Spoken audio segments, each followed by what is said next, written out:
events where I people who are suffering in those areas. So like the third one is going to be on cancel culture.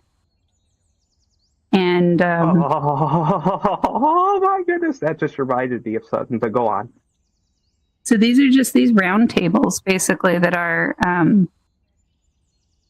going to be mostly streamed. Like they're the only people present. It's going to be like 4 to 5 people at max with me. And we're going to go on a gentle world hop and talk about like pre-set up questions to kind of get the juices going. But then once the juices are going, I'll just be kind of moderating, mediating that conversation so it stays rich and doesn't start to out anybody. This isn't about targeting or shaming, but it's about showing the human being behind these kinds of experiences. So one is for like adult caregivers of adults. Another one is cancel culture. Another one is videography. And what's the next one I had? I think I have some in mind, but this is a rougher sketch right now. One of them will also be leaders who burn out and how they leave. That's a tough one, but an important one. Because a lot of what happens in community systems is leaders don't have anybody to replace them. And so they get really toxic and they start to become disciplinarians on their communities, just out One of of my deep. closest friends was that leader, and he had to step away from his community more gracefully, but it has left a mark with him since then, where some of that disciplinarian sort of mindset has stuck with him since then. Exactly. And it's kind of like it chips away at people's self-identity because they feel this dependency by a group of people, but they also don't feel like they've been able to build the support to sustain themselves. So then it becomes I'm just going to start calling people out until I can sustain or I can exit. Ah, hello. Hello. Here. Hey, gosh, to everyone, I deeply apologize for that.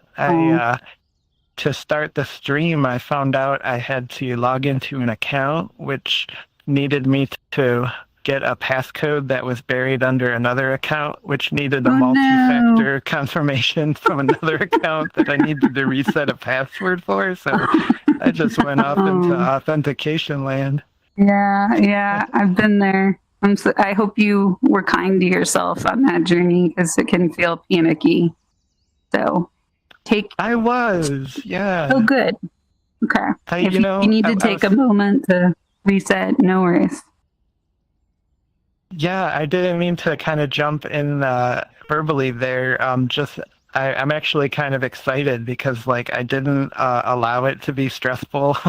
I knew that there were wonderful community leaders here that would kind of know, have an intuition. So I wasn't really worried. Yeah, thank you. No, if you're coming into this with a sense of I'm not good enough, then it's not working. So you gotta hold yourself with that boundary, and then we'll accommodate. Yeah. Here is where we practice pushing back against the imposter syndrome. Exactly. Yeah, we had a beautiful conversation about just bridge makers and future events, and we were good. And dogs. Good. I heard dogs. Hey, welcome. Yeah, 10th Doctor, good to see you. And KT Phoenix, thanks for your patience. Cloud Dragon, yeah, thank you for waiting it out. And George Braham and Heya and Simulations. Yeah, I'm ready to get started. I'm excited too. So we're not only starting, but we're restarting after a short pause. Yeah. Yeah. So yeah, happy to be back and see everybody. We do have the stream going, so anybody that picks up the live stream and is in chat, we'll also see anything that you might type away to us. But let's get started here with chapter 11.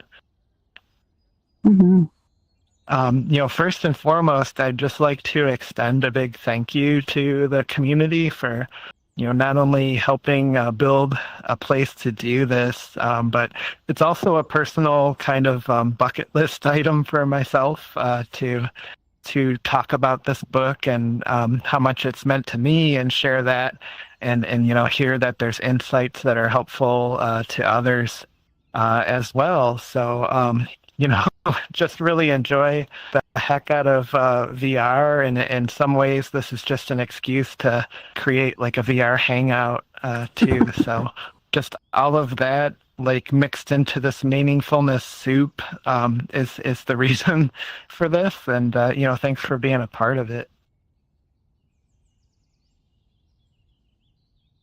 And since we do dive into, some pretty deep and intensive topics here, we like to establish some protective norms for the space, just to make sure everybody has a comfortable experience. First and foremost, we're not a therapy group. We're not here like in a professional capacity. We're not really like built for crisis management. So if things do come up, we really encourage that be extended to a professional path, some type of counseling or crisis hotline. And if that kind of stuff does come up, like just please reach out, because we can, offer some of those phone numbers or just encouragement and advice on how to find good professional therapy. We want to make sure, this is a difficult part of the healing path, is when we hear others' pain, we really want to say like, oh, I know all about that. I experienced it myself, and here's what, works for me. But sometimes, part of the path is just voicing it, giving it a verbal platform to be heard. So we don't want to jump on top of people's shares with fixing and advice, because sometimes it can sort of drown out the actual experience of the share. If you are open to that kind of feedback, please just say so. You can ask, hey, this is what my experience is. I'd love to hear what others have to say. So, just open it to the floor if you do feel you'd like some advice.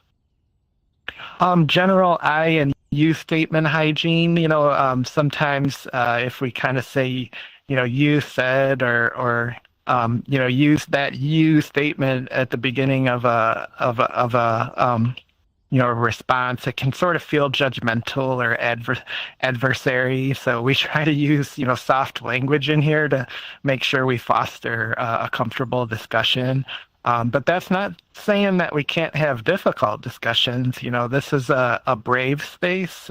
So, a safe space, but also a brave space. So, just be careful that you try not to shut someone down with like judgmental, kind of language, if you can catch that. And we are going to keep everything confidential, to the extent that we are streaming these events. We do want to try to offer visibility of our events to like a wider audience, people that can't come into Headset, or people that just, have something scheduled at this time but might like to still participate. But just keep it in mind that from a confidentiality standpoint, this is publicly on the YouTube Bridgemakers channel, so that we can get that wide footprint. And, thank you for your participation in that. We have a raise hand feature too, and what this helps as an event host is just an awareness that you would like the floor to share something. It's kind of my design to allow it can feel rude sometimes to jump in, or you're waiting for a pause so that you can, kind of get a statement in. And this is a way to sort of do that with some structure, so I know if you have a statement, I can look up at the board and call your name, and, we have an order to it so that everybody gets to be heard. And then also consider visiting the Discord. We got a lively discussion happening in the Bridgemakers Discord about various topics. There's also a Body Keeps the Score channel. So yeah, we invite you there too to bring up anything during the week that might pop in as an interesting question or observation. We'd love to hear it. And I thought, since we're kind of getting newly started in the second half of the book here, and I thought I'd take a moment just to express what is it that Body Keeps the Score sort of belongs in Bridgemakers as an event, because as we all may know, Bridgemakers is a community of community leaders, and the purpose is to understand new techniques for conflict resolution and how to avoid burnout, how to draw encouragement and energy from each other with best practices and lessons learned. And where I feel the Body Keeps the Score fits in that is the concept of sharing from an empty cup. If we're carrying unreconciled hurt and pain and trauma from the past, it can be difficult for us to find the energy and the wherewithal to show up as a helper.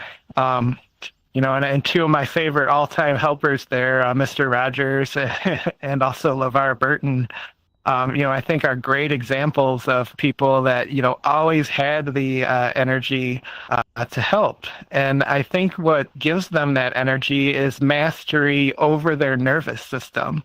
As we've learned through the Body Keeps the Score first 10 chapters, trauma manifests in the body, and our triggers alter those states of our organs and give us adrenaline.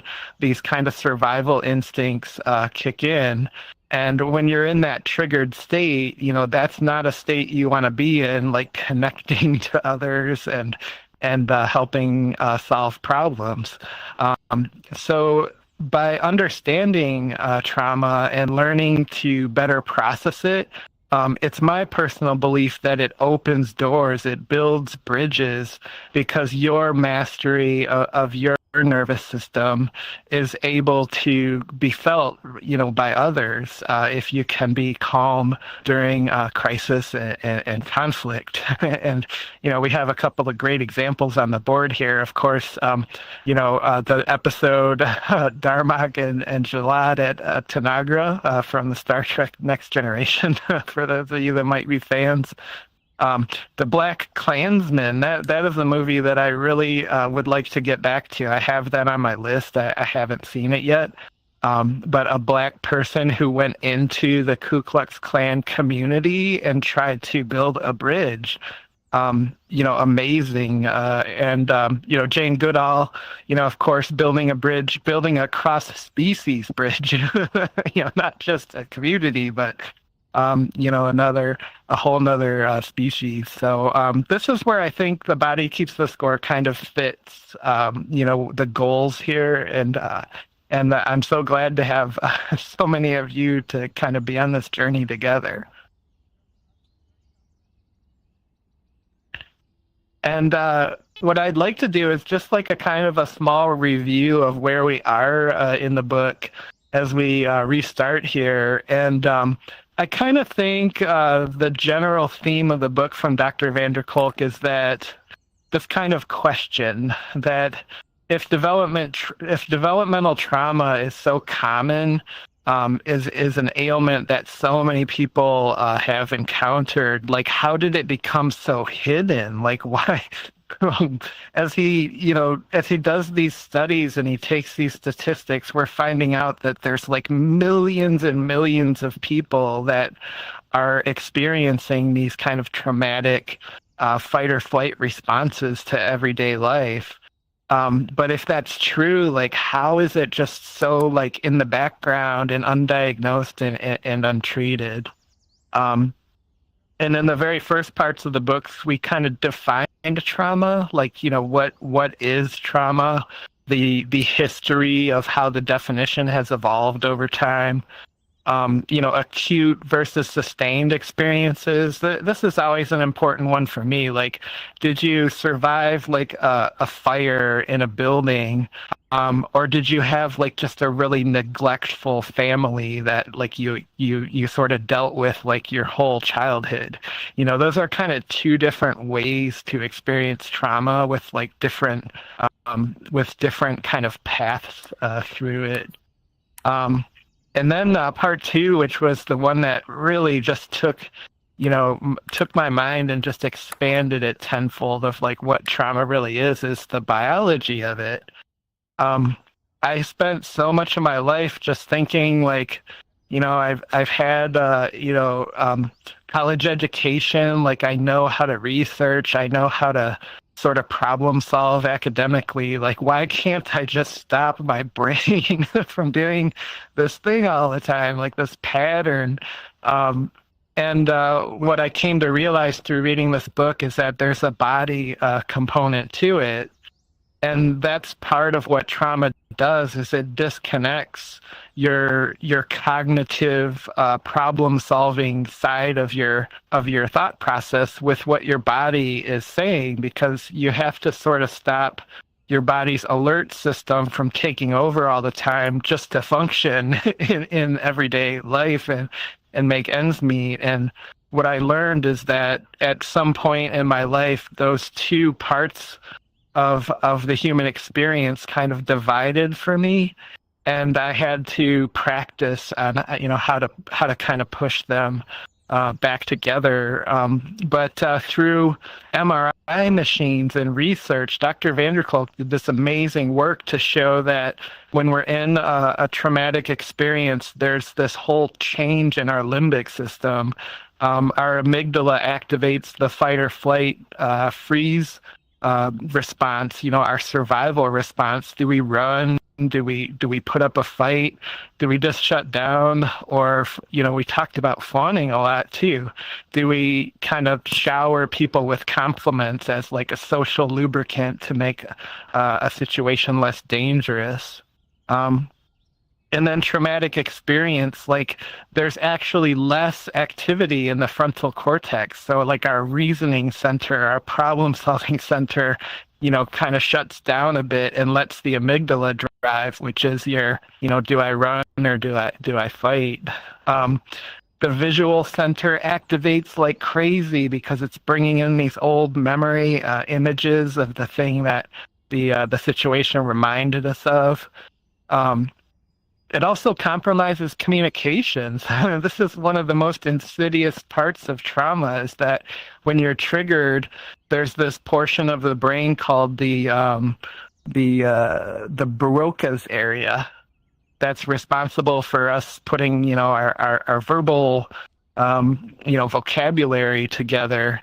And that part of the brain like loses functionality when the amygdala takes over and you're activated. So it's difficult to describe what you're experiencing. You can't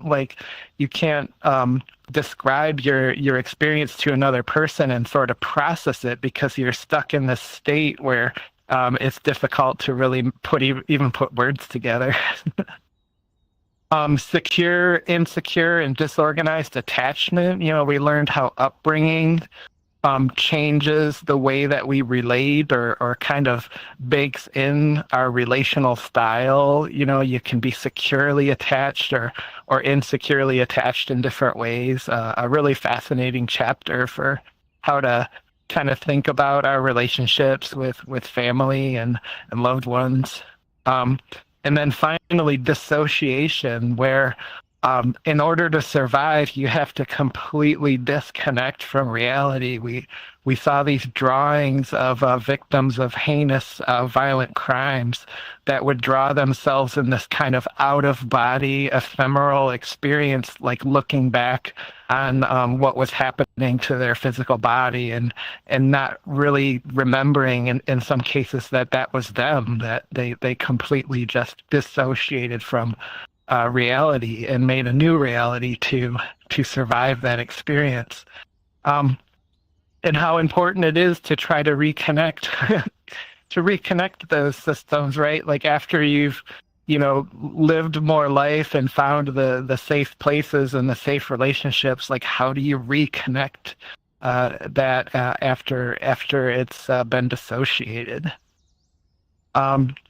And then part 3, this concept of developmental trauma, we learned about sort of the counseling process, using this book called The Diagnostic and Statistical Manual of Mental Disorders.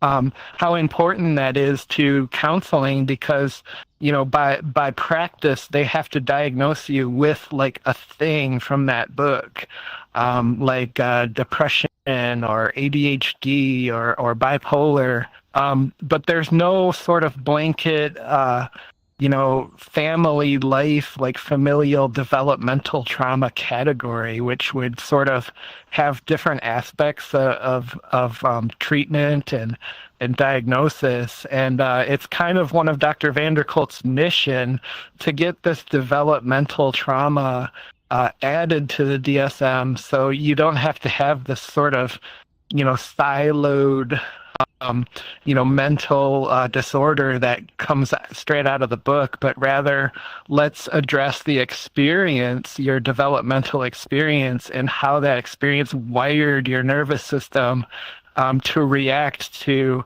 benign situations with this triggered fight or flight state. So there's kind of a tug of war in the mental health space right now, where there's a camp that wants to keep the status quo, and then there's another group that says, hey, we have to move forward and recognize that trauma can be experiential and not like just some kind of mind disorder. And that brings us to where we are today, which we're going to cover traumatic memory. And then part 5 will be the pathway to recovery. I'm kind of giggling because I'm going back to, I believe Rain attended our very first event and asked, when are we going to get to the how do you get better part? And that is in the book. It just happens to be in the final part. So we're getting all the mechanics, and understanding out of the way. And then we're going to come into like the techniques for where can you find relief? How can you reconnect? Like we talked about the mind and the body being disconnected. So really looking forward to part 5. And traumatic memory starts out with Dr. van der Kolk, going back to this experience he had where he was called as an expert witness.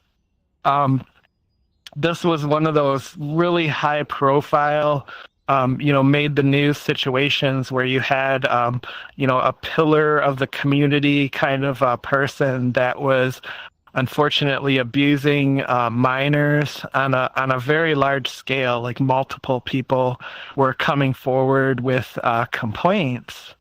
And what ultimately happened is one of his victims was at that time was 30 plus years old, and a friend of his mentioned that there was this trial going on and that they remembered, like they knew this person, and then they kind of asked, like, what do you think? And it just brought this flood of memories back that he didn't really know how to deal with, and it sort of interrupted his life to the point where he ended up getting an early discharge from the military because he started struggling to function. And he ultimately approached Dr. Vanderkolk, who became an expert witness in this trial, to argue that repressed memories are admissible in court. Because you can imagine from a defense standpoint, kind of bringing the defense of why was this not reported when it was happening? Why 20 years later? Why 30 years later? And Dr. Vanderkolk was there to explain that there's this process of repressed memories that can be triggered later in life.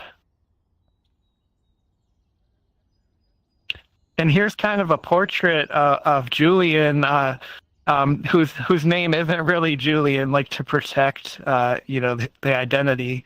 One of Dr. Vanderkolk's patients, and he paints these stories so brilliantly in the book. You kind of get to know like a little bit about where this comes from, like how does this happen, and From a book standpoint, we tend to study like the most extreme experiences too, right? So like, these are very disturbing accounts of what has happened to people in life.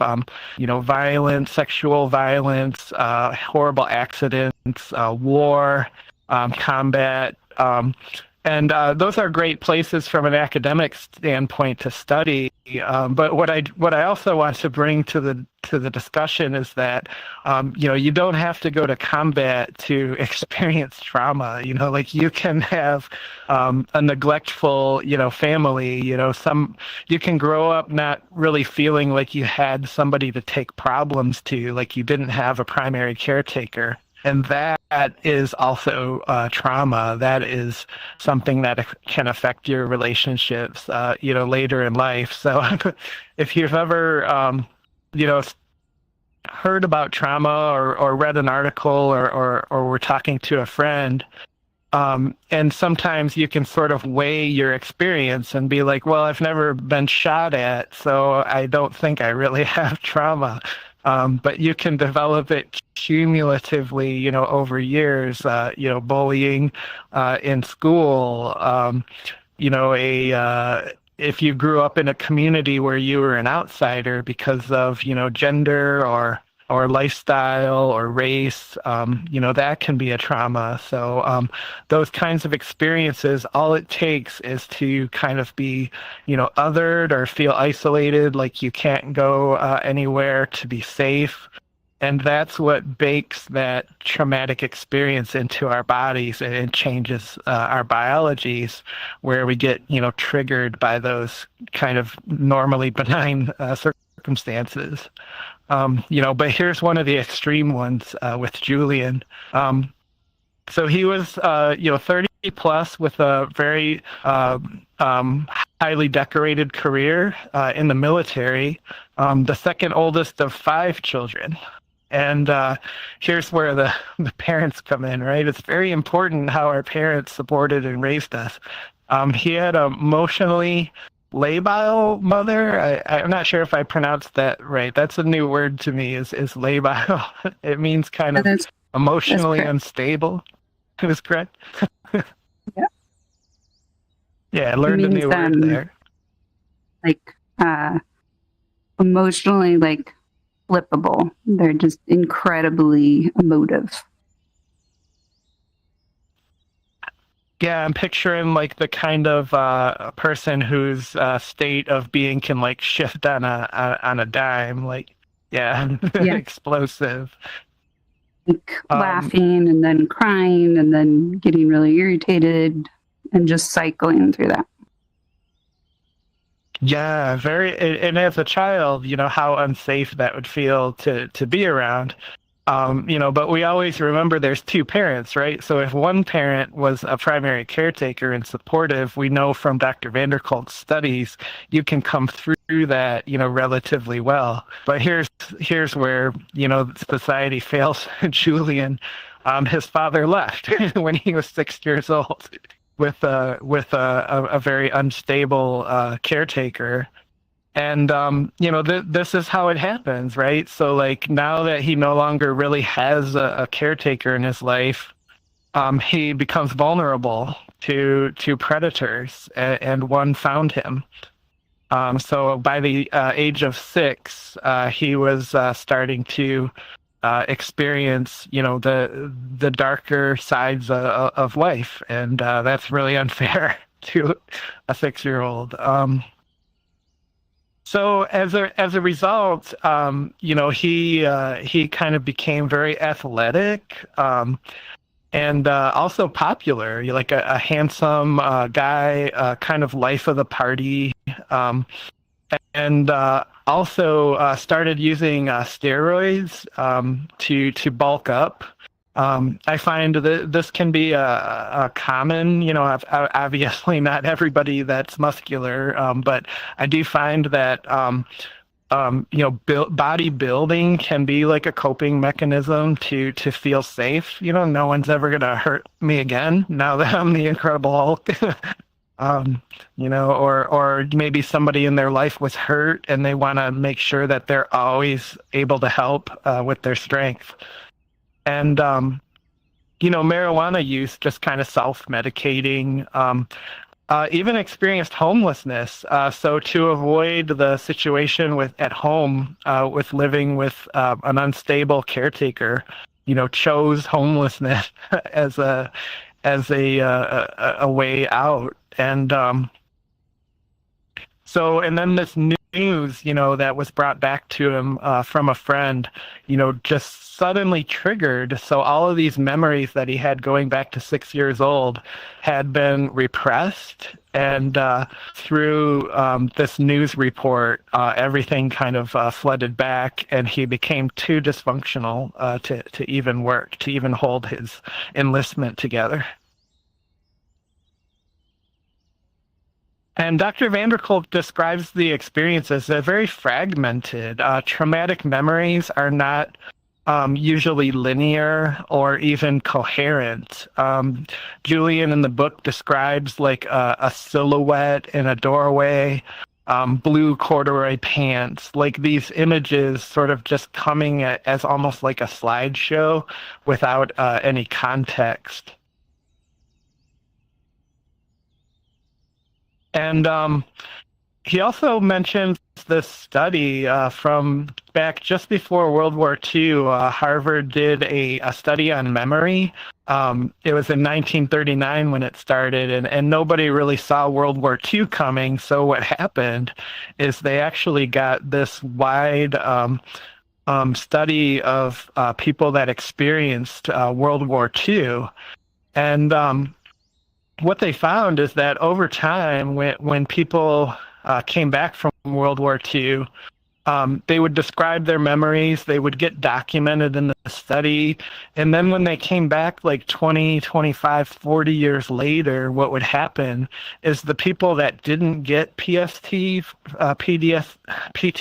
from the war, people that didn't suffer from it, their description of their memories wasn't completely accurate. Like the memory would sort of fragment over time into these different stories and places and people, same kind of context maybe, but just not like a one-to-one version of the story. However, people that were diagnosed with PTSD remembered details so vividly that the description was there was no difference no matter what decade you looked at of their story. They described exactly what happened. So there's something to traumatic memory where it imprints on people stronger, and it feels really important to hold that memory. So it stays with you to the degree that 30 years later you can tell the same story. And there's kind of a joke in the book that nobody remembers September 10th. Everybody knows what they were doing September 11th when they saw the TV report. But, I don't remember what I was doing September 10th. I could guess, but I don't clearly remember.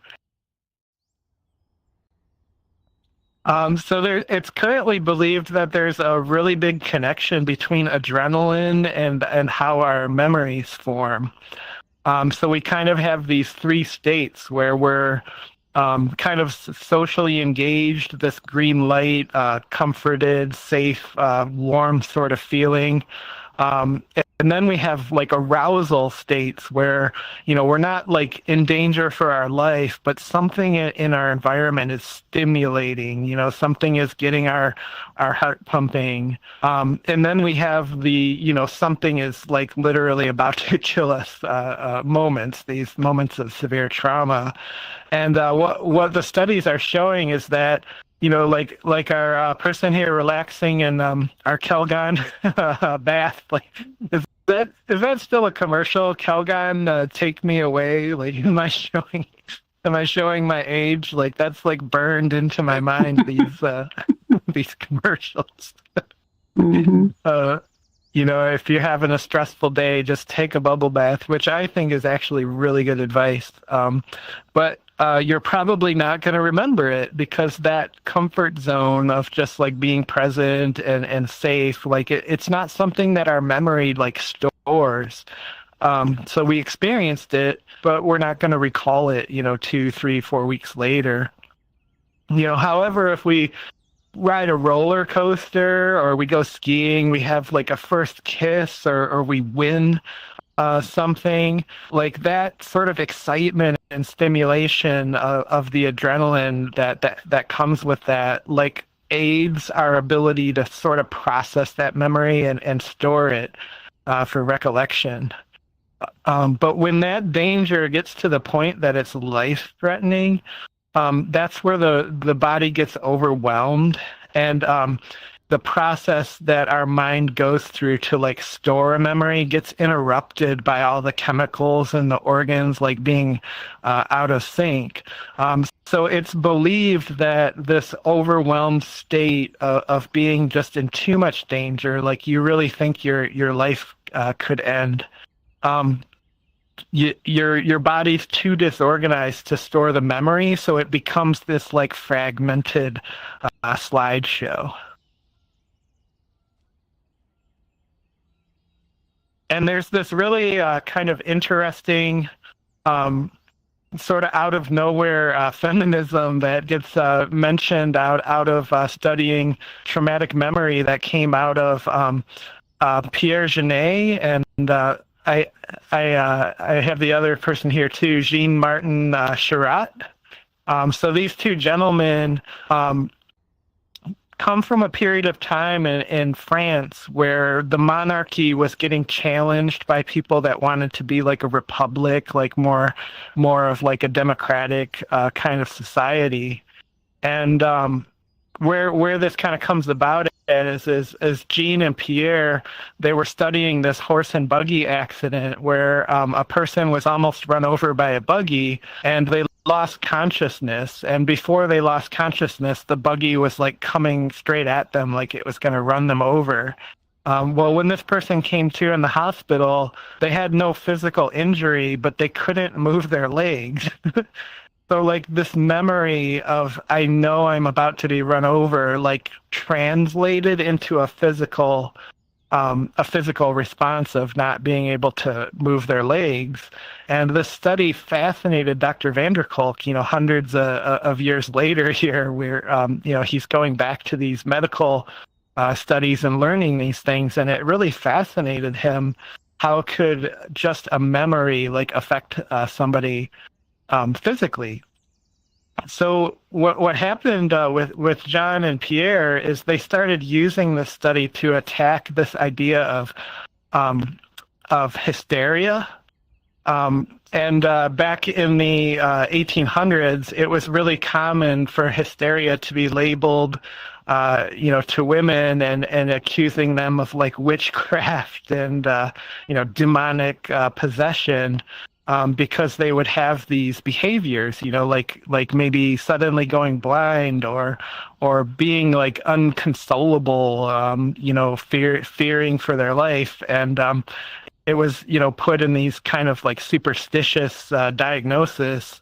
But what they were finding is that most of these cases that they investigated were actual incestual sexual violence that was causing this traumatic experiencing of acting out. And you can imagine that as being kind of a form of 1800s victim blaming, right? Like imagine going through something so horrendous, and how society responds is to accuse you of being a witch. I mean, this is one of the reasons I love these kinds of books, because that's how we got here, right? It's like through sharing knowledge and really diving into the mechanics of what's happening instead of just jumping to these conclusions. But not only that, but an example of systemic oppression there, right, is like giving this horrendous negative connotation to a very gender-based terminology. So like hysteria comes from the Latin word hystericus, which means of the womb. So, to kind of have this like societal colloquialism that is so targeted towards one gender and then spun in a negative connotation, like these are the mechanics of how people get othered. And, that's another area that I really like to see society advance in.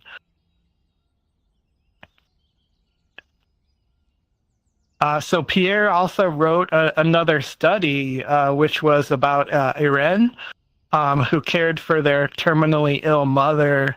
And, of course, as all trauma, has this kind of common theme, an alcoholic parent.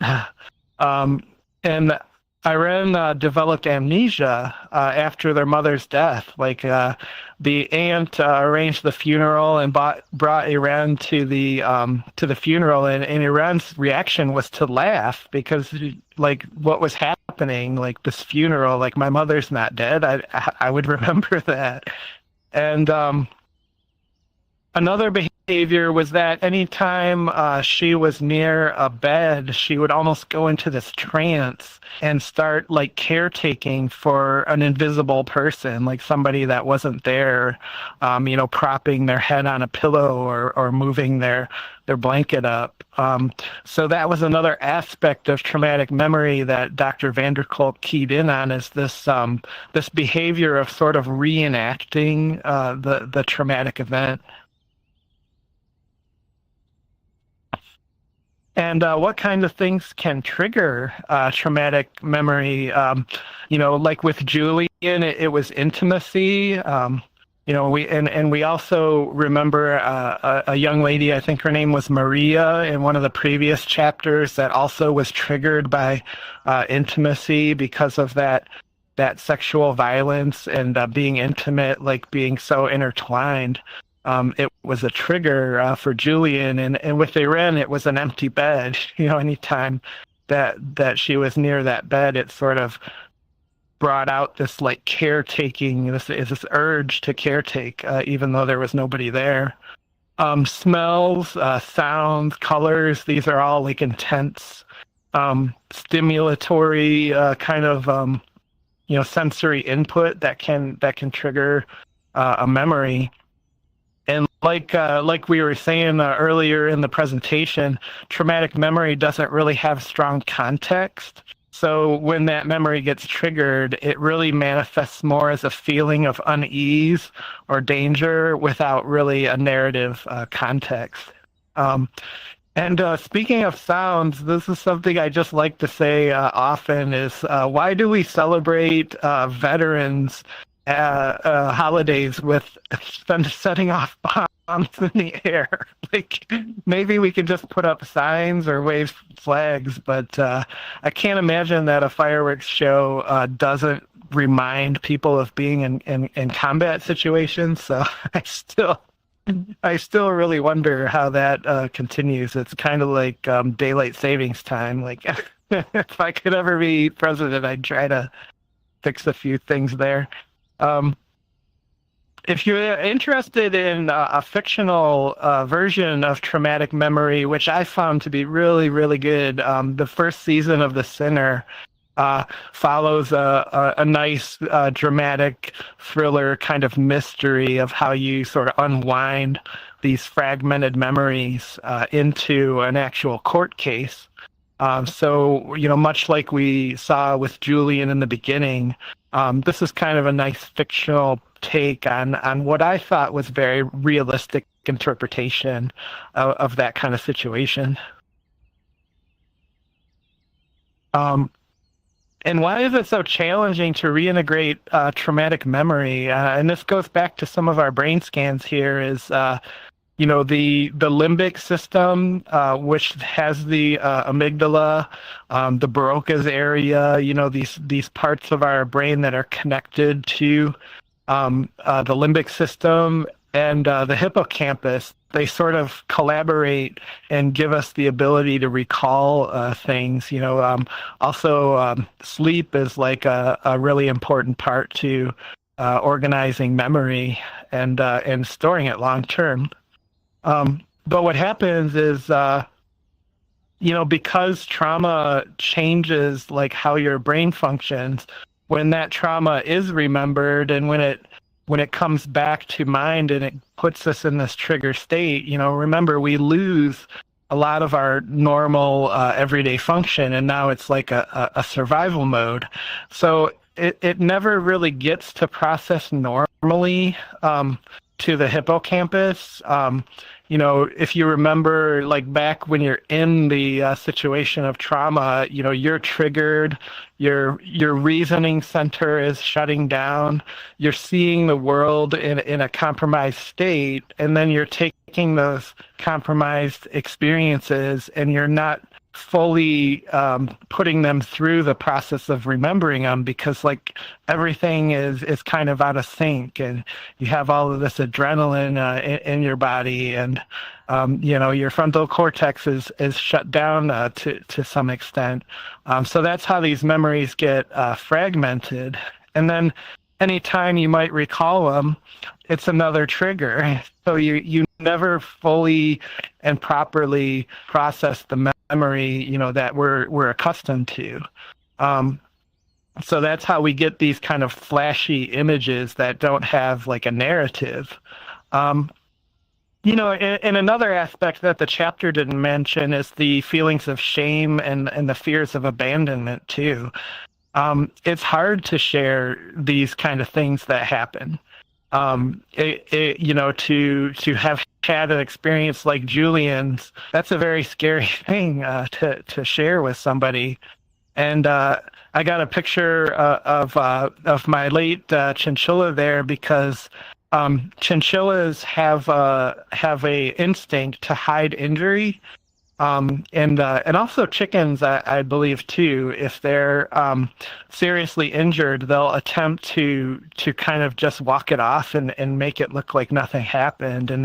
And it's a survival instinct, because if they look injured, that might be, not considered not really a great fit for the pack anymore. You may be abandoned because you're no longer able to run fast or something like that. And I think trauma, there's a connection there, because trauma, I think, is the same way. Like, you hold that trauma inside because you feel if you shared it, it would be just too overwhelming to others, and they would kind of kick you out of the tribe or cancel you from the group.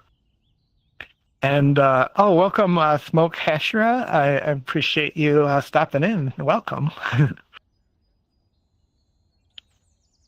And of course, the victim blaming too. Like, we looked at Julian's case, like he had to take the stand and sit there and listen to the defense tell them, why didn't you report this when you were a 6-year-old?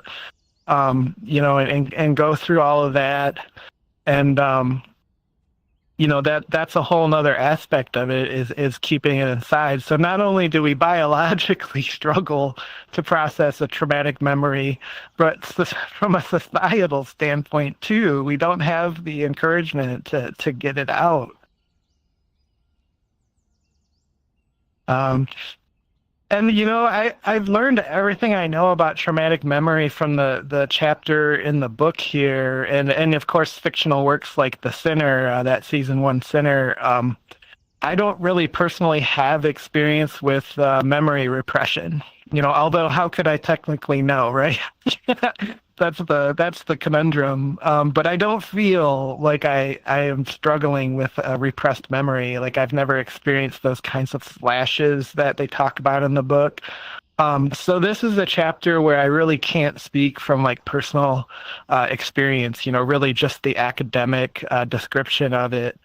But I do have what I might call memory avoidance. And I think this kind of works similarly where it interrupts the processing of memories. So like, memories that you could theoretically practice on letting go of, they sort of get stuck in this pattern. And that's at the onset of the memory, I can sense the discomfort coming. Like that's not a memory I really wanna revisit.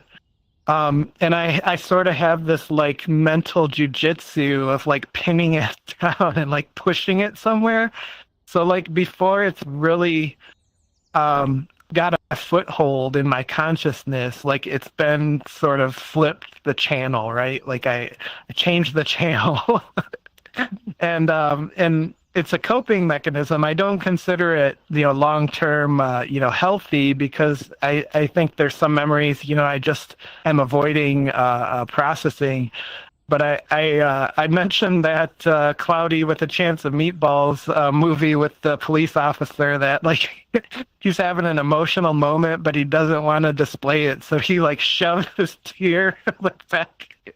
And I laugh every time I think about it, because that's like what it's describing, right? Is like you have this discomfort, this onset of discomfort, and you will just wiggle so quickly out of it that it never really lands. So your body gets this shot of like, I'm trying to get this out, and your mind's like, nope, get back in there, tear. So that's where I can kind of speak from some personal experiences. I do struggle with that. And can talk therapy help? And this is a big belief of mine, is that I think when you begin to verbally frame these experiences, what it does is it sort of it reroutes this experience like through the normal, everyday kind of channels that you would process a memory in. So if you think of traumatic memory, all of these biological changes are happening when you're in a fight or flight survival state. When you're, sitting talking with somebody you trust and you're describing what happens, it's taking that experience and it's now routing it through the parts of the brain that were shut down when the original trauma occurred. So it's kind of like bringing your full awareness to the experience where it was kind of shoved back in this like special survival place for like a later date. So that's one of the reasons like I really believe talk therapy can be helpful, is it's another way to kind of process what happened. And our inspiration for the day, this one's kind of a mouthful, so bear with me. Trauma in person, decontextualized over time, looks like personality. Trauma in a family, decontextualized over time, looks like family. Trauma in a people, decontextualized over time, looks like culture. And I think the message there is these traumatic memories, they sort of inform our behavior, and then our behavior can become like our personality. So just yet another reason I feel like it's so important to, not everybody struggles with trauma, either a life where they just kind of got lucky and didn't encounter it, or they had massive amounts of support, so life dumped on them, but they had their family, like just keep them on their feet.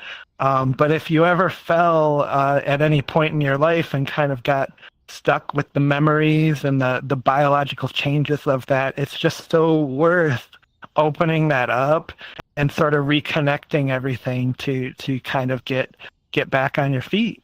So that's the presentation side of things today, and let's go ahead and move into my favorite part, which is passing the mic around and hearing what others have to say. So yeah, I'm just waiting for a hand raise or a brave soul to speak up.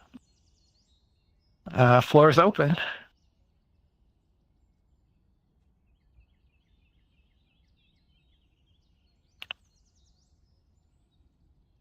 But of course, I don't want to put anybody on the spot feeling like they have to share, but any thoughts are welcome on the presentation or anything you might have noticed or came up. Yeah, it looks like we got Hey on the screen, and George, I see you typing away there. Yeah, feel free to type any kind of message that can come up too. But yeah, Hey, you got the floor. Yeah, no, just so I feel really moved listening to your story of this. I'm moved and irritated with this not being given to children much earlier in their life. In my life, there's this sense of humanizing disruptions and not selling people a story of badness. And so just your slide here, I think, explains a lot about, we're pattern making creatures. So we look at things that feel stressful to us and we try to kind of trust that that's just going to keep happening because at least we can predict it. But then if we really believe it's going to keep happening, we lose hope of it changing. And so then we have to put boundaries and create distance. But that just creates more trauma.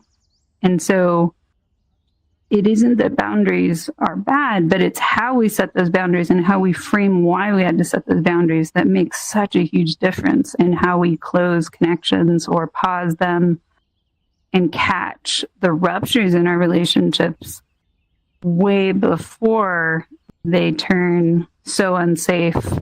Trauma patterns start to repeat. And so I can't tell you how many couples and families I've seen that, or even my own family, when we would go on vacation, there's just this like reunion and this joy and this sense of like, yes, we found each other. We're here. All the good feelings came up, but then there's the safety that comes with that joy, that uninhibitedness, and that safety digs up all the shit and all the darkness of the past. And then those kind of deeply unconscious patterns would start to kind of just slide out of people. And there were group dynamics that were set for years and years that nobody ever had any words for or acknowledged. And those would just start to repeat. And it helps to be able to recognize how much that is trauma, even if families appear normal on the outside, because then it's kind of like there's a bridge there to trauma is an opportunity for healing, and healing is an opportunity for growth, and growth is an opportunity to build culture on purpose. Like, yes, we survived, but now who do we choose to be? And how together should we be to become that thing we choose to be? And sometimes the answer is not together, but then it's not about the broken people, it's about healing and health. And so what you described here is like just kind of looking in the engine of our biology and understanding how we misunderstand patterns, and then also how we can recognize the multiple levels of ripples those patterns end up taking. And I'm curious on this particular slide, I'm just going to kind of finish what I'm saying, but when we talk about cultures and like ethnicities that develop over time, in this idea of what we call whiteness, my observation is that a lot of when we talk about whiteness, there's a sense of lack of culture. There's a sense of not belonging to some degree. And there's an irony and a paradox there, because whiteness is often the centered culture. It's the culture that is defaulted to in many places. And that, I just really wonder, like, how do we recover from that as a globe, where we're creating these false hierarchies to try to kind of be able to predict our cultures and our environments? But so many people who are white talk about that sense of not belonging anywhere. And this is not at all to amplify that pain over marginalized people who definitely feel like they don't belong anywhere, but it's a common story of pain. And whiteness somehow repeatedly gets both allowed, but also I feel like this is something people don't talk about. That whiteness many times feels like an absence of culture.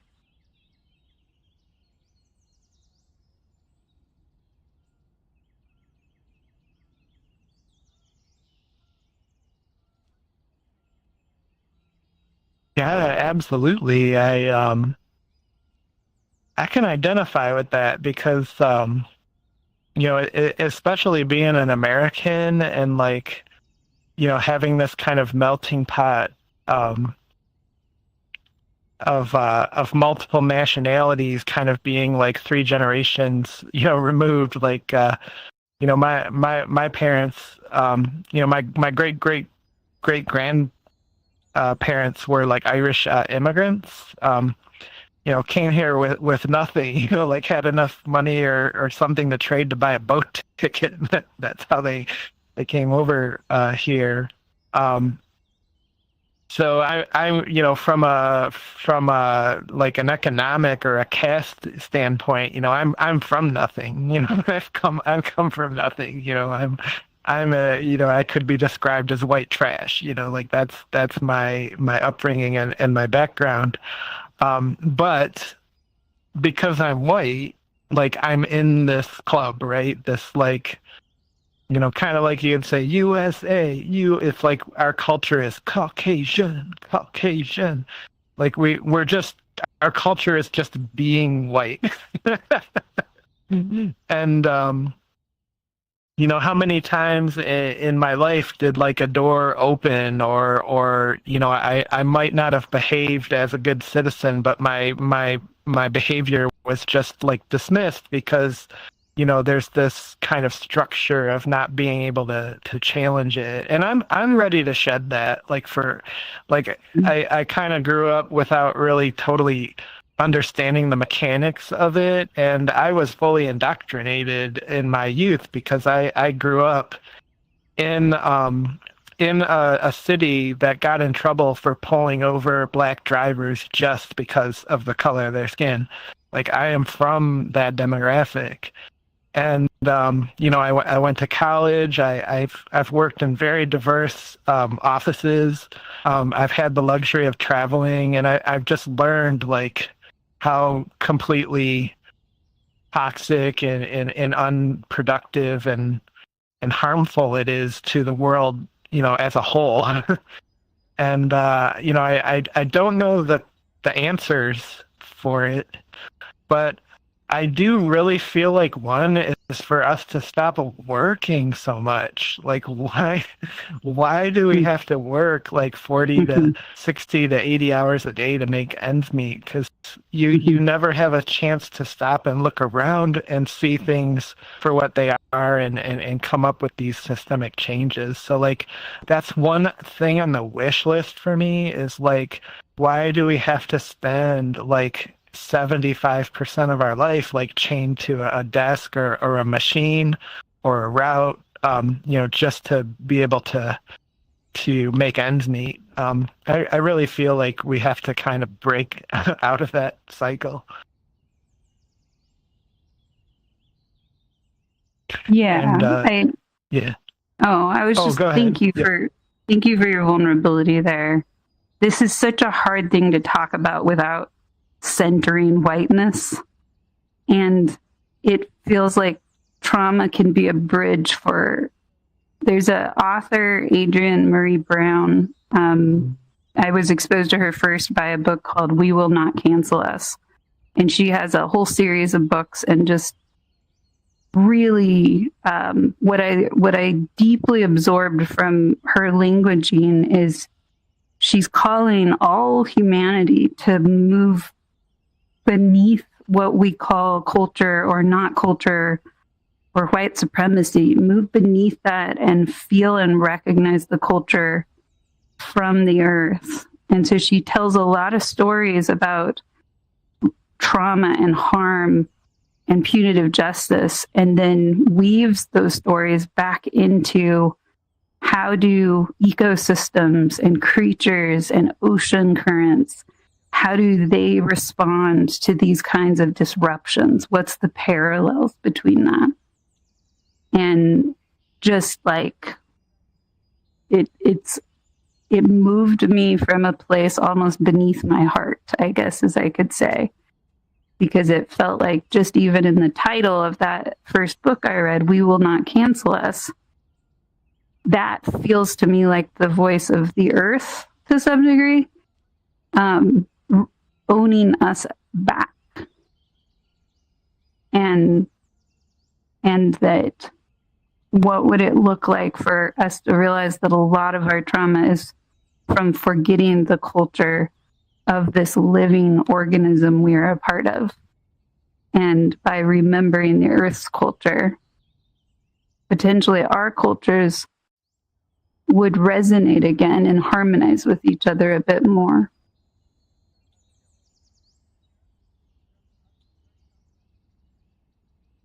Yeah, I think so. I think that sense of community, which we enjoy here in VR, like, congratulations, we found it, right? But it's very much like dove into in that documentary, Join or Die, where the community is like suffocating because there's no longer these like group, like community activities where, we share space with people who might not necessarily like have the same values, but we still compromise to make community like happen. And we find this is maybe part of where we're at today, is that we kind of, through digital technology, can sort of stay within our lane, so to speak. And, we don't have these kind of,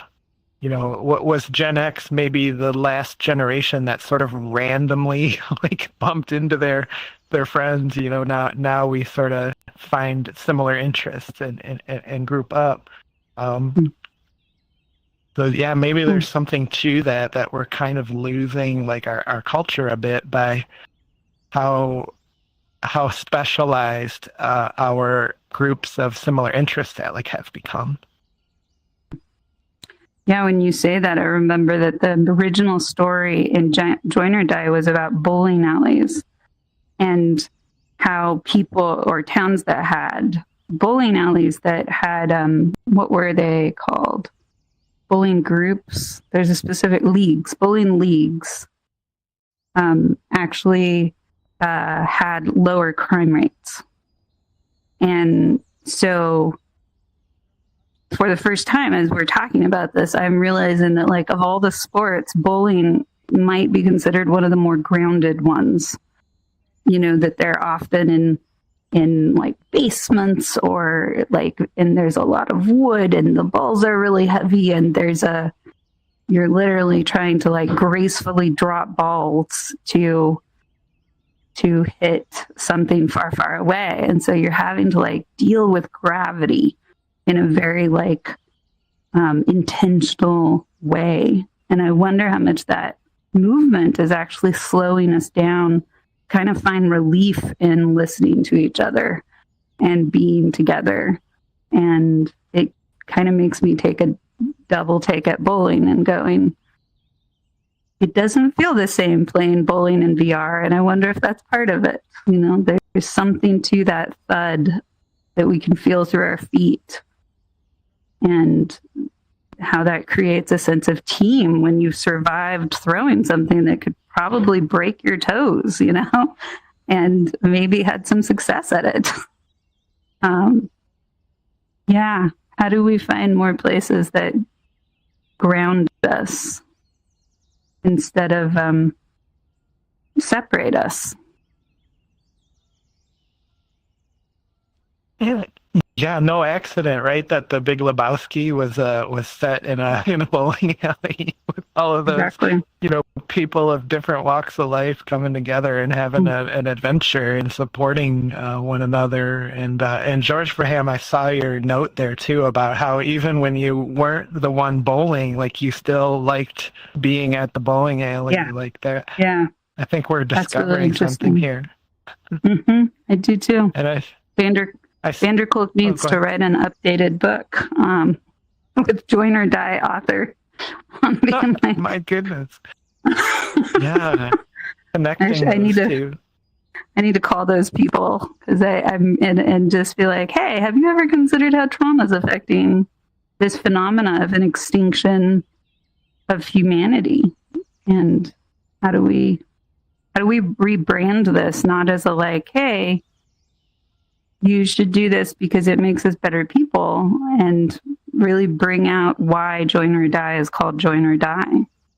This is a phenomena of our own death process to create such separateness and never find each other again. Yeah, the death of culture, so to speak. And I see KT's got a hand raised on there too. I'd love to throw the microphone over to you, KT. Happy to hear from you. Well, when I'm looking at this chapter and this particular, I love this inspiration for the day. I think it's wonderful. But what I see is that a part of the American culture that's woven in is that a lot of people came in desperate circumstances. Or the coming of people created desperate circumstances in the people who were originally here. And then some people came with money but didn't necessarily keep it. And so I saw, in looking at genealogy and my family history, a pattern of people, moving west, running out of resources and traveling in wagon trains to a place where they could find some free land. And along the way, a lot of traumas happened to them. And the stories that I'm running into in my own family, and then in studying history to understand what was going on with everybody that was moving west. It was not uncommon at all because you're on the frontier. You don't have doctors. You don't have as much education and that sort of thing. But people then carved out a place for themselves, and they were isolated. For example, you take the folks in Appalachia. They were isolated from the rest of the culture, where you have the people, in certain parts of the South, same thing. And then the Civil War came along and was a huge trauma in those families, interrupted those families. And so none of these traumas, I think, were dealt with in a healthy fashion. They were just sort of baked in to personalities, into family traits. And that's some of the things we're dealing with today, is the results of those traumas that never got healed. I was thinking back to my grandmother. Her mother died when she was 18 months old, and that mother's mother died when she was about a year old. And so I can see the shit rolling down really through the family, and the lack of parenting and that sort of thing. And you take the story of one family and you add that into the story of the next family and the next family, And you come up with something like the American culture. That willingness to try again, to strike out for the West, to try and tough it out is there. But it also comes across then as brash overconfidence.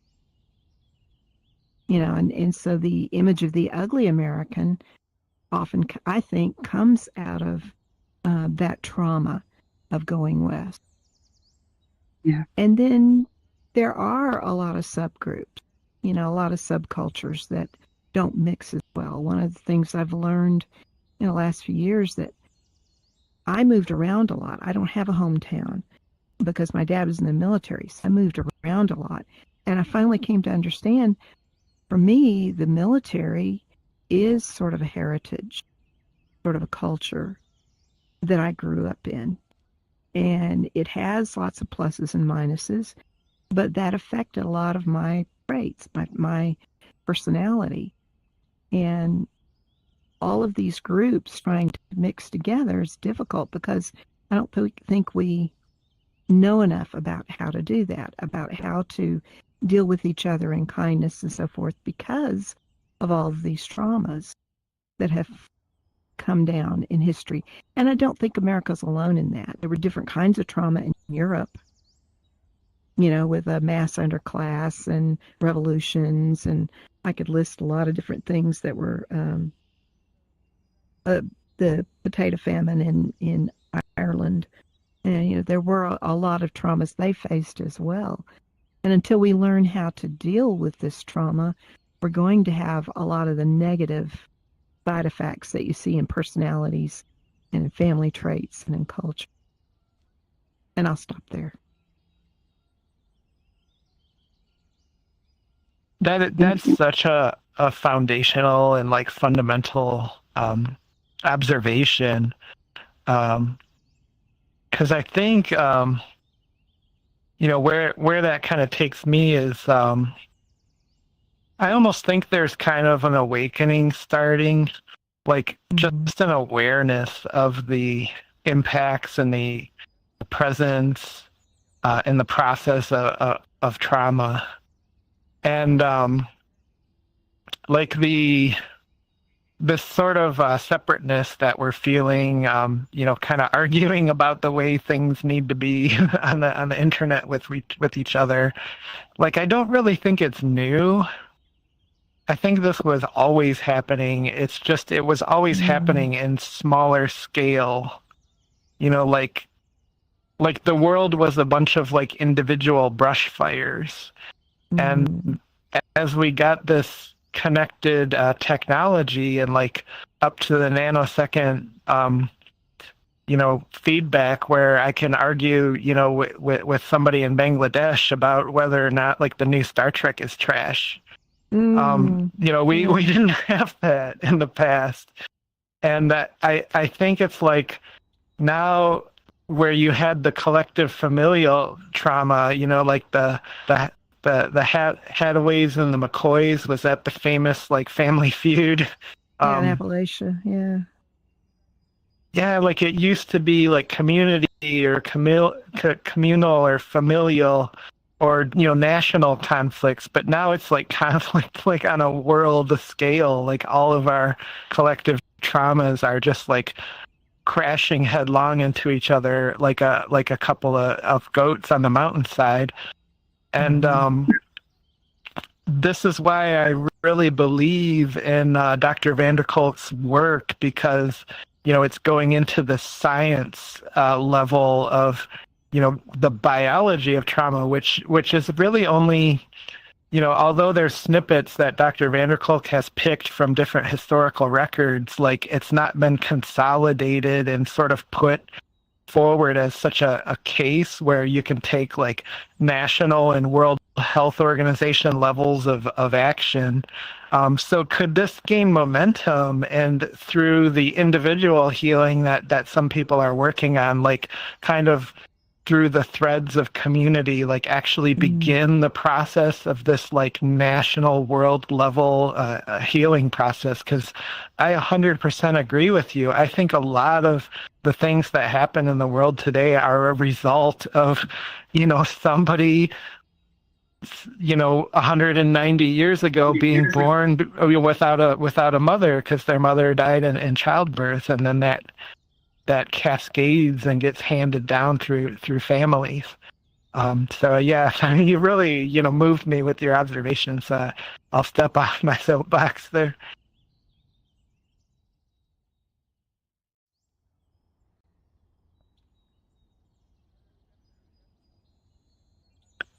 Yeah, and if we got a pause here, I just want to note, I noticed a comment on the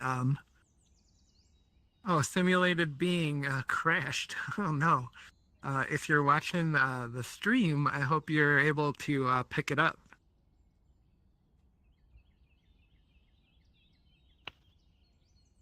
But yeah, sorry if the technology wasn't working for you there, simulated being.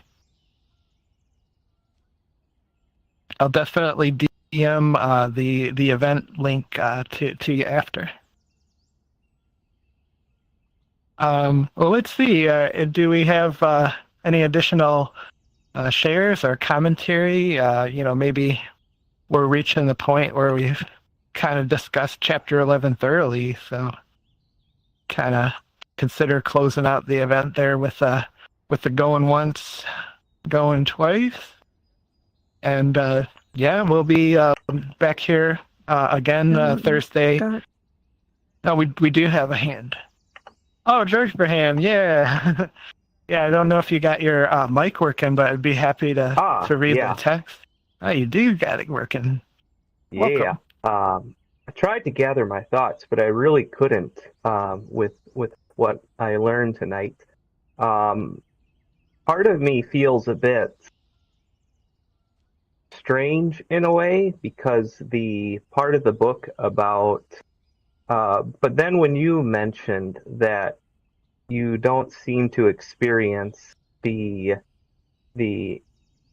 complete inability to recall like traumatic memories, just a bit of repression, then it kind of reassured me because that's kind of how I am as well. Like I've never had an experience that was so threatening that that I could say it was that traumatic. And I'm happy to learn more about what that can be like for people. How people can have disjointed memories like that, and that's a sign of a very great deal of trauma.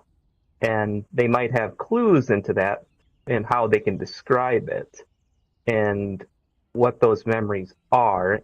And it was especially insightful, the part on talk therapy, how that can actually reconnect those disjointed memories in a new way. Because as somebody who hasn't experienced that severe trauma, like I'm just uncertain about what the path of healing is like for those people, because I have some close friends who do have those trauma, and I meet them so often, and we talk about these things so often. I appreciate possibly having some clues for how to understand them better as well, without having experienced such strong moments in my own life.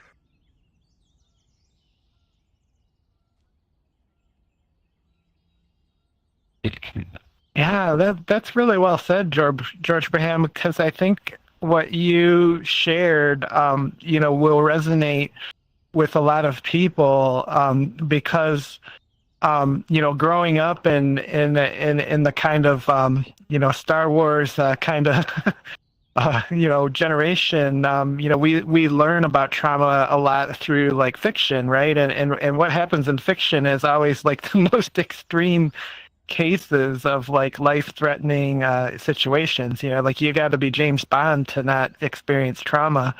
But in life, it isn't that way. It's like, did you grow up in a household where when something went wrong for you, like you didn't have anybody to tell, to ask for help, and you had to navigate life's challenges with like an 8-year-old mind, and with nobody to take that to you, or you know, in worst cases, like you know, an alcoholic parent that was, you know, either unsupportive or maybe even abusive, and how you know, maybe your life was never threatened, but you were unsafe for so many times over so many years. It wired your biology to look for threats. So just going to the grocery store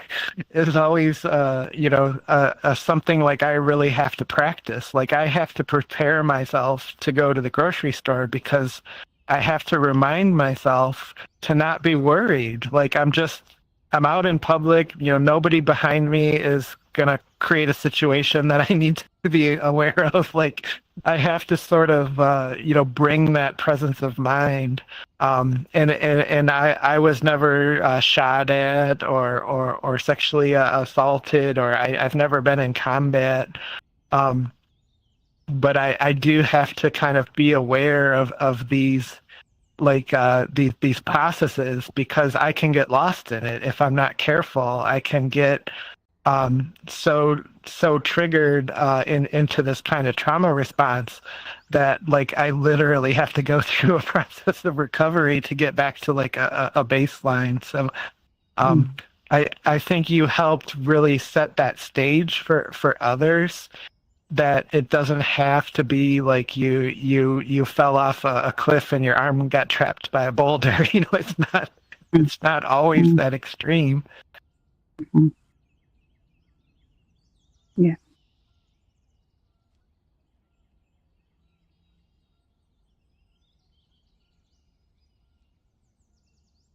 I actually have one more thing I could say here, and if there's room for it. Oh, you have life, but they still don't. Yeah. Well, and I think about it like, how much resources do I have inside during a highly stressful experience to process what's happening? And then even more importantly, how much resources do I have after that experience to process what's happening? And so I'm trying to remember. I used to do a lot of trauma work, but there are studies that show that it's not the initial trauma, but it's actually how the initial trauma is followed up with that can either set it in as a trauma response or set it in as a growth, you know, surge of sorts. So the social capital that we have as a resource really makes a huge difference, in the physical, you know, and economic capital. But there's a metaphor that I used to, or kind of an allegory, I guess, that I used to talk about, and I remembered it partly because we have 3 mice of sorts, mews, in front of us. And I haven't thought about this for like years and years, but this seemed to work for a lot of people when they review their trauma inventory, kind of searching for places where trauma existed inside of them, which was the story of the 3 blind mice. But if you picture the mice as different ways that we store memory, so the smell, the sight, the hearing, the touch, and each one is representing a different one. And when a big trauma happens, they all scatter different directions. And to find each other, they're going to bump into a lot of things. And there's bruises, and there's a sense of unreality until they find each other again. So maybe 2 of the mice find each other, but 1 doesn't. And so what I can see in people's bodies and their emotional language is that there's incongruencies. Like when I see something painful happening, I laugh at it instead of feel sadness with it. And that's a tiny rupture kind of happening inside of me that doesn't know how to mirror what's happening. It's too overwhelmed. It doesn't have enough senses to match that and feel like I can survive that sadness, be in my empathy. And so as the mice find each other, it's a little bit like the trauma memory has to be reprocessed every time a new sense comes back. Every time now I'm having, a physical, muscular anxiety, but I don't have a visual sense of that. Or maybe I'm having this really numb, loud vibe watching a movie with really intense trauma happening. And I know that that's not how I used to respond when I saw violence. So these are all ways to kind of recognize that, like, there might be some trauma here in how I'm responding to this and how I'm not absorbing this in a way that would make me closer to whoever's experiencing this. And when the senses find each other, it becomes a kind of like new memory. It's like an integration.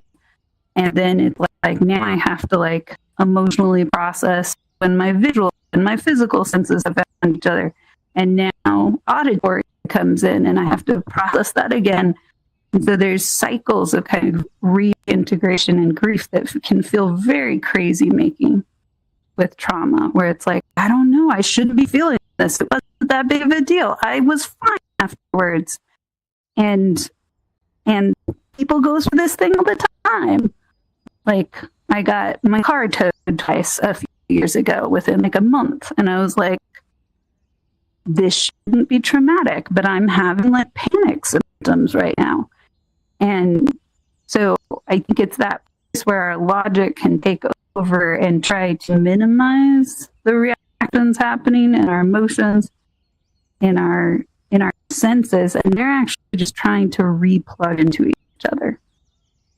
And when I start to get curious about how I'm not matching kind of social kindness, that is where I can start to find the threads of rupture that I never healed because it wasn't as gory as falling down the cliff or whatever. And maybe it was very normal in the culture I grew up in. And so I didn't frame it as a trauma. Nobody else did. It probably wasn't very processed, but that the body keeps the score. That still lives inside of me. And to let those mice find each other again requires a lot of gentleness and knowing that healing is a spiral. It's not a linear journey. And the more that I can wrap myself with compassion and kindness when those reactions come up that sometimes have no story attached to them. And that's so scary for a lot of people when they have these intense visuals or they can almost hear sounds that aren't really happening and they think I'm going crazy. Maybe, but probably not. Probably it's actually your body trying to reintegrate and remember. I like that word remember because it's the members come together. Remember. And when this remembering happens, it's chaotic, it's messy, it's awkward, and it's very disorienting for a lot of people. So sometimes I think about it like being a trauma doula for each other. And yeah, trauma is a backlog of information that never healed together. And so it's floating around inside of us in separate places. And we're like, what's wrong with me? But it's really what's healing in me. That is the better way for me, at least. Yeah, I love the way that you described that too, as like the different entities of that having to like reintegrate, and I do feel that kind of separateness that comes. You're kind of separate experiences. You're this like alertness, and then there's like the authentic self, and like trying to reintegrate into just one instead of switching back and forth. Mm-hmm. I thought, yeah, that really landed. It's a lot of work to have to go check in with different mice who are traumatized still. That's sometimes called code switching. That's sometimes called like, it could be called labile, right? I once saw somebody came up to me and they were crying and laughing at the same time. And it wasn't joyful laughter. It was absurdity laughter. It was very disoriented. And they're holding their hand in their head in their hands and they're just sobbing, but then they're pulling their head out and they're laughing, like roaring laughing. And they said to me, "What's wrong with me? Why is this happening? I can't stop it." And I also learned later on they had a massive trauma history. And so more and more, I started to recognize much smaller patterns of that. I just started to maybe kind of like Adrienne Marie Brown, just started to invite people to think about this like the tectonic plate shift in your body. Think about it like this is releasing pressure and tension. And just because our brain can't catch up to it doesn't mean this isn't an attempt to heal and reset. And so trusting those reactions and making space for them. Well, many times when people do that and they're like, I know this is connected to something, and they will find pieces that kind of start to make more sense. But think about what we say when we say, does that make sense? If I'm really traumatized, it doesn't make sense. Because my senses are hiding in different holes everywhere and they're blind and they can't find each other. So nothing makes sense. And this is where we get to the unserious epidemic in VR chat culture. and how we can't make sense out of each other. And so then we just start to get absurd and ironic. And we get lost in those places. Yeah, welcome. Kristen popped out, I think. I was going to say welcome to Kristen, but I think she popped out. Mm-hmm.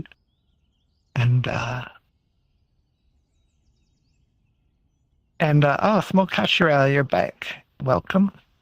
If let's see, if there's maybe like a minute or two for it, I'd sort of have like a school lunch metaphor, and like describing trauma through finance, I think is a decent one for Western culture, because we describe everything through finance. But if you have all the kids going to like the same school, and lunch is $7 a day or something, everybody gets in line and gets lunch, but families are at different economic levels, right? And in this metaphor, if you think of the economics of family as like the level of emotional intelligence and support, towards their children. Yeah. Some families have enough money to give their child, the $7 or the $8 a day, and it's like it doesn't even faze them, right? They're just it's on the sink, just grab it on your way out the door. Other families, they may have the $7 or $8, but maybe a time or two, like a month, like they didn't get their paycheck that day, so that particular day, that student didn't get lunch.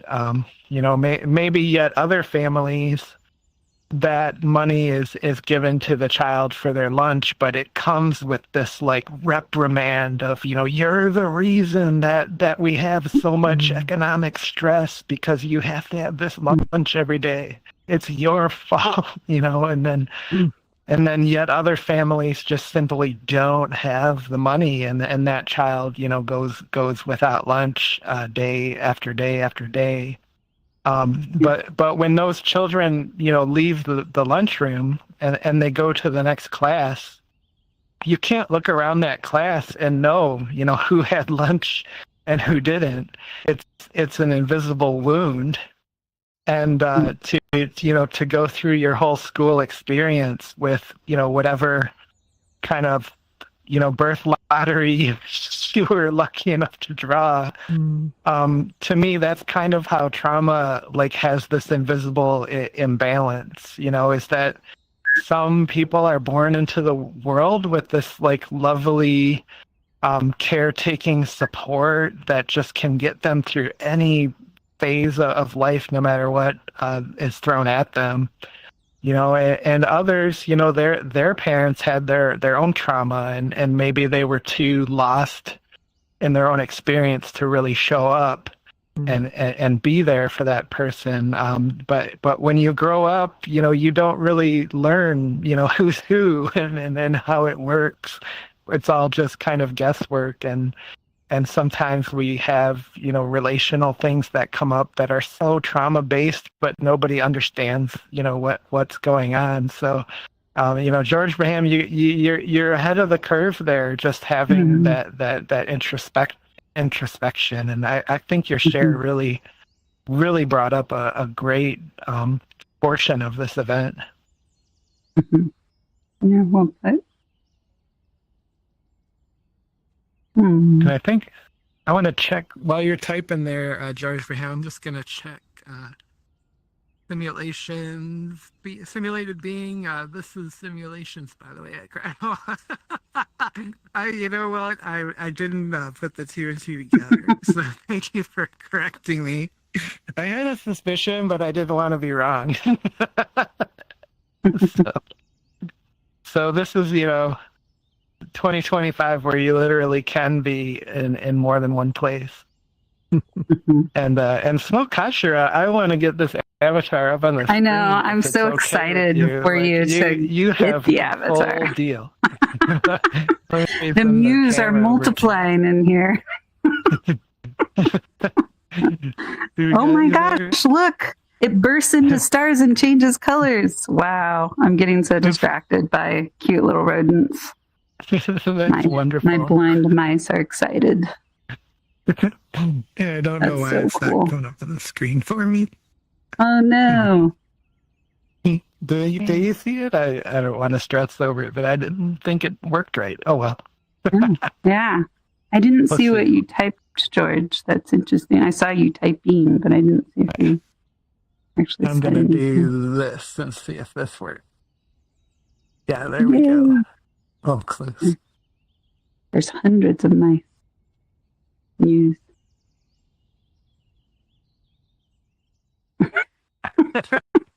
It just cannot make it happen. It doesn't know how to see. Ah, here we go. We're close. Yay! You're closer. Yeah. You need to get a group photo with all your mice selves. I deleted it. I'm reflecting on whether be dissociating. Yeah. I mean, I think there's a lot of hype around psychology that is like you do or you don't have something. It was or it wasn't trauma. And I think that is a way to feel a sense of safety or shame or something. But I think that the problem with that exactly is that it's really a gradient. What wasn't a trauma for me for all of my life, if I've lost and had too many disruptions in life domains, the straw breaking the camel's back, which is a really violent metaphor, is real. Anything can be that thing where it turns not okay all of a sudden. Oh my God, the muse are multiplying. What?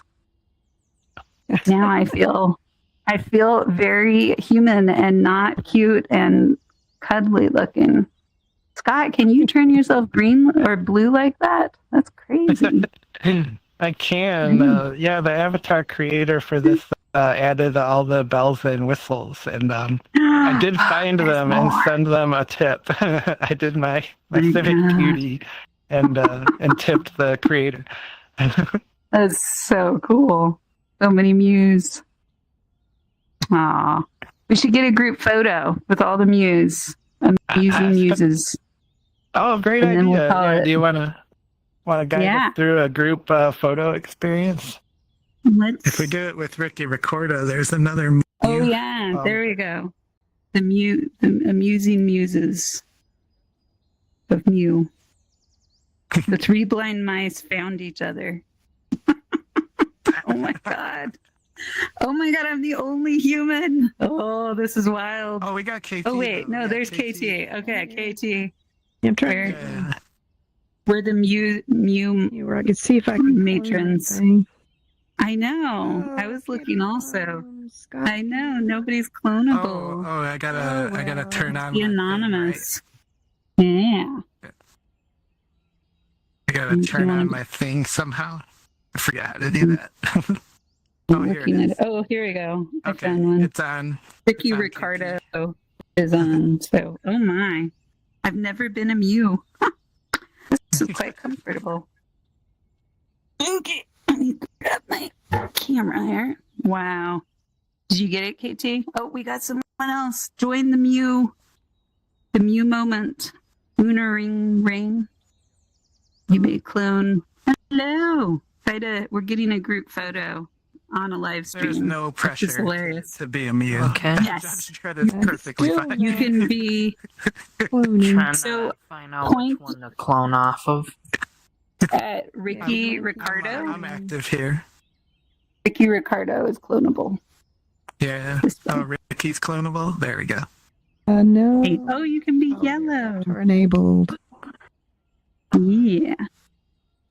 There we go. Oh, wow, Yay. George Graham, you Oh. found the skins. Nice. Woo. Look at that. Clone avatar to enabled. The squirrels of this world Someone with it approve. enabled. Oh, I have it this enabled one. there. If you, This one if does. you point at Scott, I have Some- it enabled if that works. In many ways, I think of I Muse think as. it's a PC. Oh, no, it ain't. That's good. Oh, look, we got lots of mice. To, Oh, beautiful. The giant mice. You got it. Look at that. We're like a laboratory gone viral, yeah. dare I say. Oh, you're so cute. Okay, Scott, can you change the slide to body keeps the score and then we get one in front of that? There'll be 'Cause one in that front? I think Yeah. will be, yeah, that'll be so perfect. One more. This will be our new poster for the next 10 chapters. You all will know which Mew you are, but nobody else will. Oh my God. It's wild. All right, snuggle up. We can all run to our burrows in a moment. So cute. Oh, and Ricky Ricardo is going to stay. Okay, good. All right, let's say cheese and really mean it because we're Muse. Ooh, cheese. Aw, so cute. You're converting us, Scott. Okay, that'll be posted It happened. on our bridge. That'll be No posted going on our back. Bridge Makers Discord. And yeah, please RSVP if you haven't done that already. It's a way to kind of contribute back and build the bridge with us. And if this event doesn't have at least 3 people RSVP'd, we may cancel it and postpone it for the next week. So this is a way to be part Alright. of our community. Yeah. And if you want a link to the Discord, you can check in with me after we stop our stream. Yay. Oh, great. Thank you so Well, that's a wrap, and we'll be back at it next Thursday night. If Yeah, everybody can make anytime. it, would love to see you again. Thanks, Mm. For Scott. coming. Appreciate your work Yeah. on it. you, everybody. You too. Yeah. Thank you Yes. for all the shares. Was late. Oh, not a problem Yay. at all. So, sorry I was late. Oh, I'm glad you came. No worries. Yeah, thanks for coming. Thanks for being part of the picture. It's such a cute photo. And the flying one, do you have this one, Scott? Not that I'm going to. I do not, but that one. That is a fancy one. Yeah, That's so That's like fancy. the real deal. That's like we're really gonna Transcended. make me. Transcended the trauma. You're like, I float above you all. It is That possible one's to more levitate. accurate, right? Right. That one's a little more Pokemon Kidding you. more accurate. Yeah. Wow. You look so sad. I know, he's so sad. Sad kitty. It's so good. Sup? We need a little maze now for all the Mews to run through and jump hoops and be the learn your trauma maze. I could introduce some of the stations in the world. We can do them as news. Oh my God, you're a cat, you. That is so confusing. I love it. So fun. I like the green one. It's really pretty. Yeah, Hey, thanks for coming, Sims. Fogo. Oh, yeah. Yeah. I do have to get going, but I'll I'm get just the glad Discord I from can Scott. show up. Even. Yeah, yeah. Okay. Okay. Okay. Yeah, All I right. can Well, So, thank you. Thank you. we'll talk later. Yeah, good to see you. Take care. I'm also Thanks. glad your presentation went well. Oh, good. Ooh, look at this one. I saw this one earlier.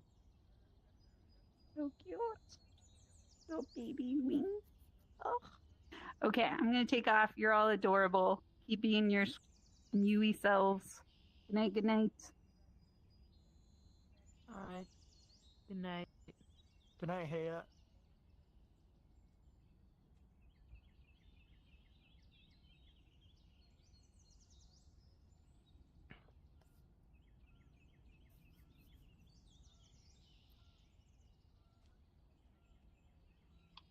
Hey Scott, do you have 1 or 2 minutes left?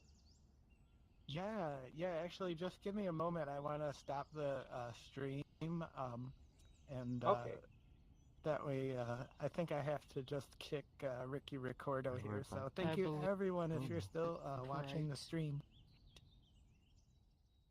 Do you believe in mutant traits? Yes.